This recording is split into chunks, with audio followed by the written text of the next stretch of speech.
And we're back. Today I'm going to be talking about, it's probably the same day, I'm going to put both these videos up today. Harlan Coben. I've heard people talk about him, and I wanted to read like a new author to see what it was like. And it's a soft cover, which I love soft cover books. They're bigger than these little, mass market paperbacks. It's like reading them.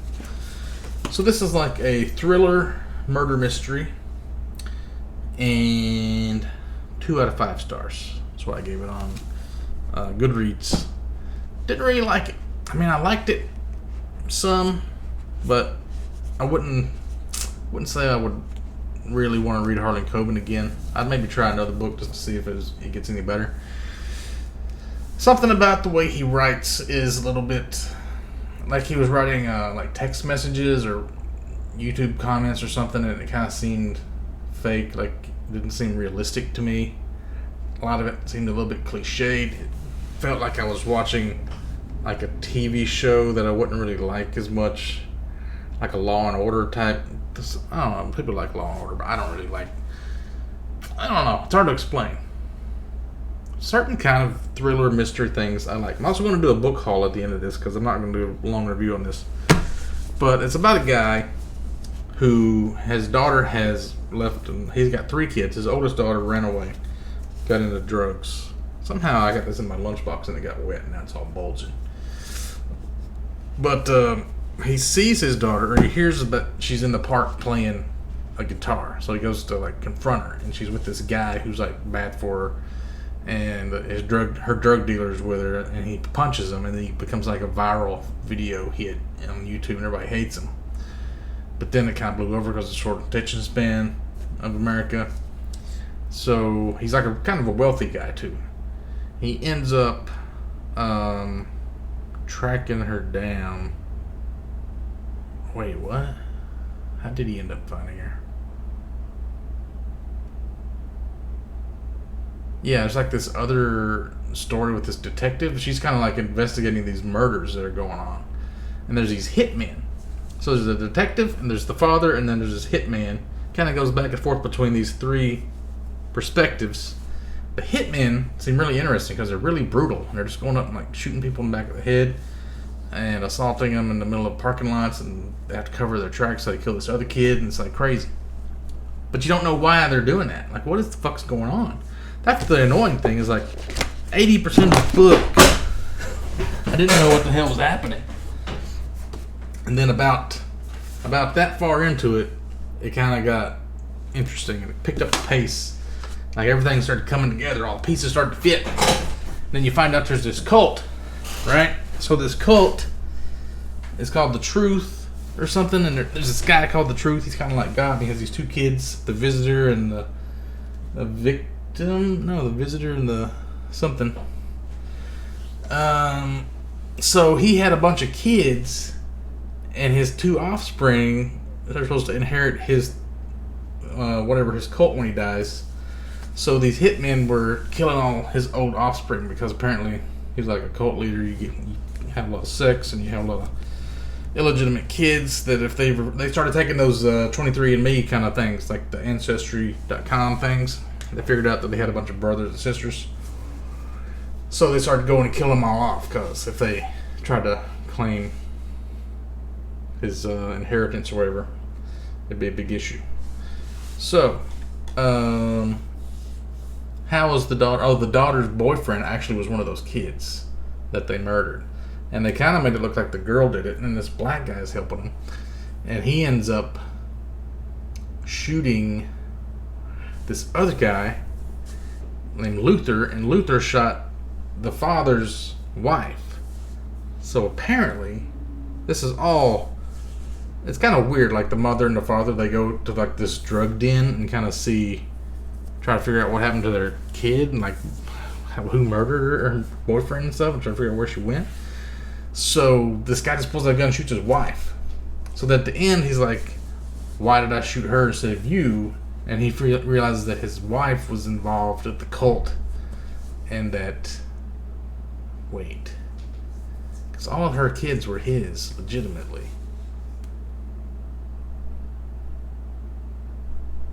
shit, I don't even remember how she was related to this cult. It was kind of confusing. But she was involved with it somehow.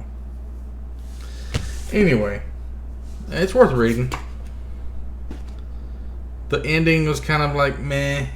Could have done better with that. Didn't really explain the cult as much because like there's somebody going to take over the cult, but they didn't really tell what happened with that. That would have made it better. Anyway, I've ordered like $100 worth of books, and I've got them all in. And I still got like 100 or 200 more that I want to spend on books because then I also went back to the bookstore. Okay. This I got at a different bookstore. Complete Idiot's Guide to Making Money on Wall Street.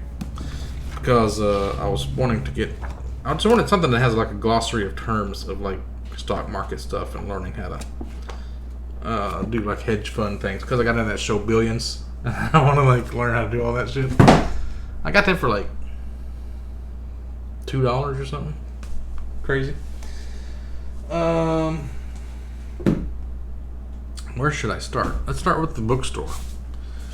I went and got Later by Stephen King. It's a hard case crime. Eventually I'm going to read all Stephen King, so I've just got authors now that if I see them and they're dirt cheap, I'm just going to buy them.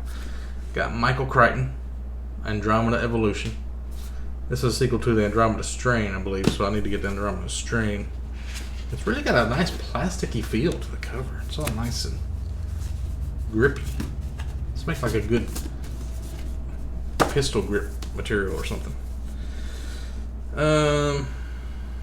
Yep, so I'm going to read that after I get Andromeda Strain. Then I got, look at this one. It's beautiful. Thomas Harris, Carrie Mora.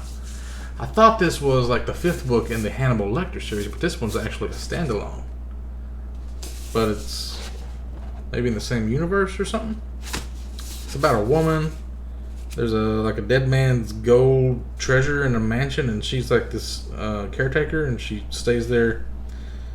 She's like a Mexican. She's like that woman on Family Guy. No, you want to get the gold? No. I guess. Look at that nice artwork in there. I might read this next. It seems pretty short too. Look how big the font is. So, how many pages is it? About 300 something pages. That'll be a couple days to read that. And then I got to reading some classic literature. What I'm currently reading is Catch-22, Joseph Heller. You've seen the movie. The movie is fantastic. There's actually an older movie that I haven't seen. I might watch that. But I'm also using this $100 wine voucher as a bookmark. So far, I'm not really impressed with the writing style. The dialogue's pretty good, but there's a lot of repetition, and the other like explanation of it's just kind of rambling and just kind of references a bunch of shit that you don't know anything about and crazy names of people and just goes off like on tangents. But I don't know, this is like classically, my teachers always recommended it to me. But then I also got this book, Closing Time, which has the same little, like a guy that's been launched from a catapult, kind of. I think that's what that's supposed to be. So I don't know if this is, yeah, it says a sequel to Catch-22, so I'll read both of these. And also Lord of the Flies by William Golding. I like the movie. It's pretty short. I've got jury duty this next 3 months, so that's to remind me to call the jury duty hotline. Yeah, this is only like 208 pages, so that won't take long. And then this one I was really disappointed in. Animal Farm. Look at it. I mean, that's a pamphlet. That's not a book. What is this, like 139 pages? A lot of people think this is like a kid's book, but it's supposed to have a lot of like, I don't know, life lessons or something in it. This was actually a library book in a high school. some names of people. Well, Laura Zader, Mark Poplonsky, and Alan Rozjoho. Teacher. Oh, it has her teacher's name too. Tell you what, this Catch-22 has this thing in the front of it. I don't know if this is part of the book or if this is like somebody wrote this. It says, Aaron, to go with a story of bravery, keep perspective with the story of a coward. Given on Christmas Day, February 27, 2002, from your brother and sister-in-law, Mr. and Mrs. Milo Minderbinder. But then I'm reading it, and there's a fucking character in here called Milo Minderbinder. So is this like printed on there, or is this like actual... But it says 2002, and this book was published in like 90s, 80s, right? So I don't understand. Let's see if this one's got anything in it. I need to like check these. Just says like read it. What does that mean? What are the flies? You got anything in here? Oh yeah, that's one. That one's pretty clean.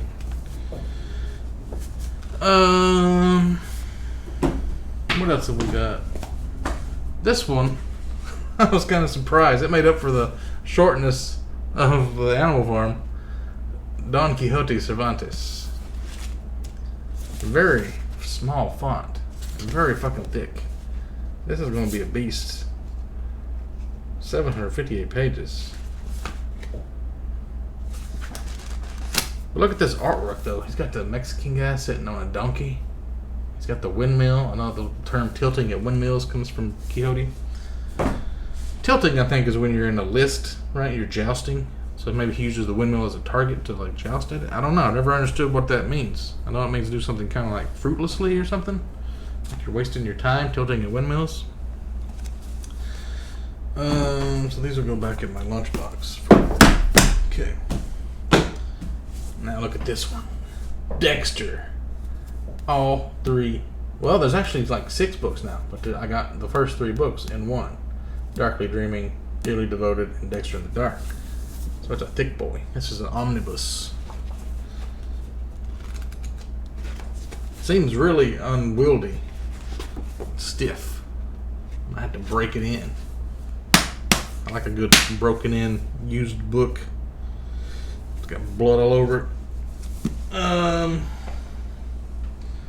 Alright. I've got a lot of books.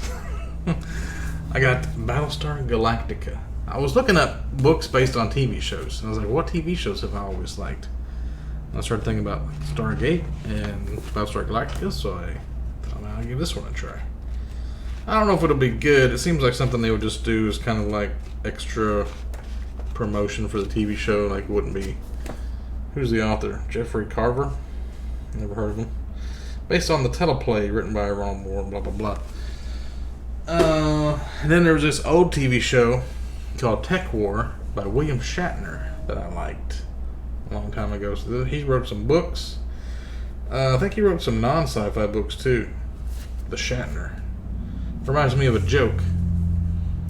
What the fuck did I see on Facebook yesterday? It said something about William Shatner has canceled his lingerie line because Shatner panties was not a good name for clothing. Remember the gun in Tech War is really cool. There's nothing written in it that I can see. So that's good. And then I got this for like $1. I'm gonna cover the name of it up. It's called Shiva Option. I just got it because it was $1 and look, the artwork on the front looked cool. Turns out this is like book 5 in a series by David Weber. So I probably won't read it until I get the other 4 books or whatever someday. But that's another book that I have. And then I got Raylan, based on Justified, the TV show Justified. Elmore Leonard. He wrote like 2 other books. I think they may be before Raylan. I don't know the order you're supposed to read them in, or if you have to read them in a certain order. But yeah, I got that, and then I got, oh, this was a good one, The Magicians by Lev Grossman. Look at that embossing. Got this cool tree. Looks like tinfoil almost. I really like the TV show. It's kind of like a modern day Harry Potter, but there's like these 4 or 5 college kids that are all like magicians. They learn how to do magic. It's got like a big map. Any book that has a big map is good. Well, I can't say any book like that is good. I'm sure there's some shitty ones out there. I don't know how deep into the TV show this goes. Probably just season 1. I don't know if there's sequels. Oh yeah, there is. The Magician King and the Magician's Island, or Land. Oh, so this is the first book of the trilogy. Okay. Cool. And then I got some non-fiction. Well, this is fiction, but it's based on true things. Michael Lewis's Moneyball, or Big Short. What is that? Big Short. And I got Moneyball. So he wrote both of these, like, Oscar-winning movies, or they're 2 of the best movies ever made, Moneyball and Big Short. If you've never seen them, holy shit. This is based on the housing crisis of 2008. This is based on the athletics, Oakland A's. How they started recruiting people that could get on base rather than hit home runs and shit. That worked out really good. I think that's everything. Yep. So, still got a bunch of books on my list of things I want to get, but I rearranged my shelves. I already showed you about that. So I'm going to be busy for a while.